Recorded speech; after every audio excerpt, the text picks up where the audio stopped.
nerd out a little bit and kind of walk through what identity management and digital transformation mean to me and how to build a case study talking about it, or rather what a case study needs to know.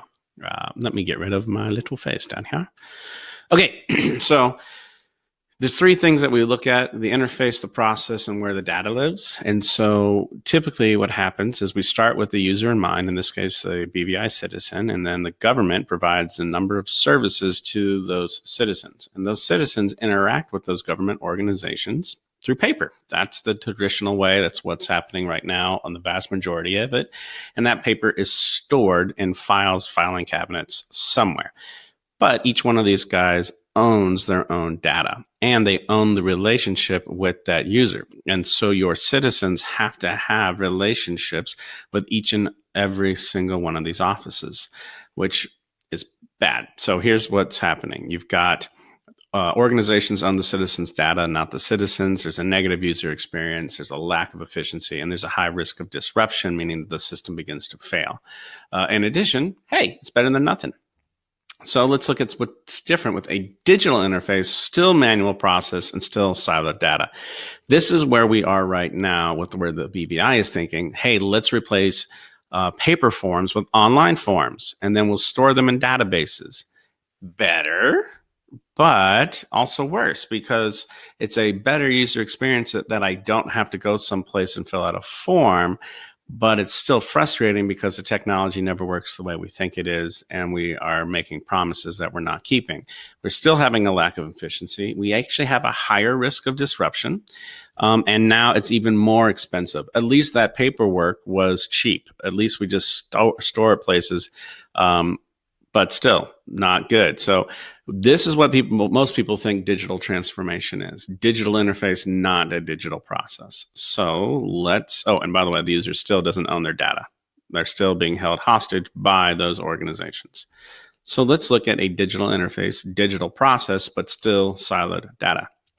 What we want is to have the user be able to interface with a computer or a web tool somewhere that will then push all of its information to the various organizations. So this would be what we call a baseline provisioning policy.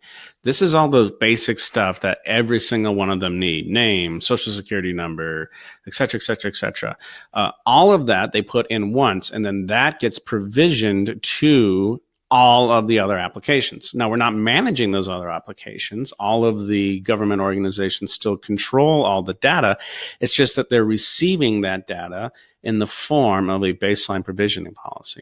And we have a workflow that then goes back and checks each and every one of their databases to make sure the baseline provisioning is still accurate. So let's say that one of the folks change the user's data in their database. Well, the very next day it's reverted back, or whatever you set the policy to be. And this means we have governance and surety that only that HR feed, the human resource feed, and self-service is controlling that baseline provisioning data.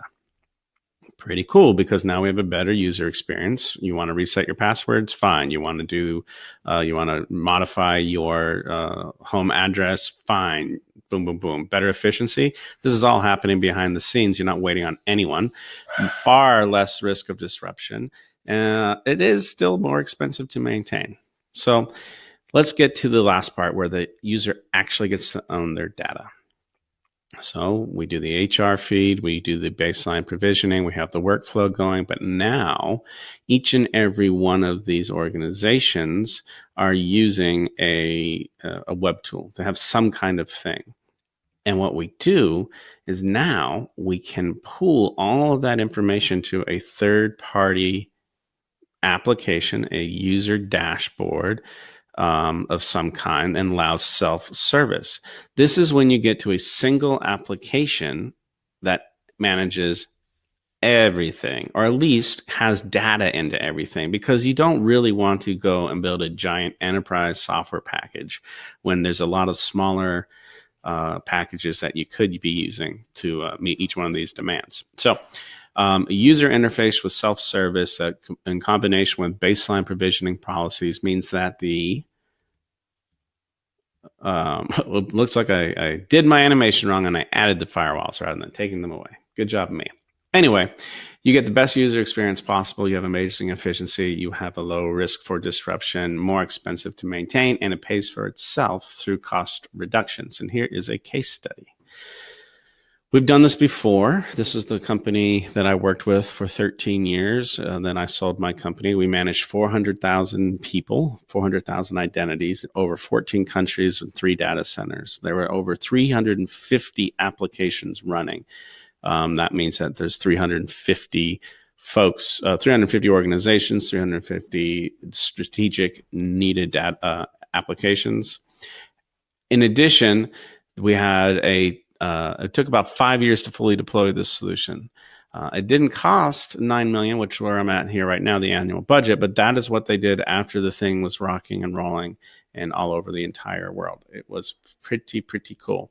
So, yep, that's the case study. If you guys want to have any conversations around what does this look like for the BBI, I am absolutely happy to do it. Can't wait to chat again. Bye-bye.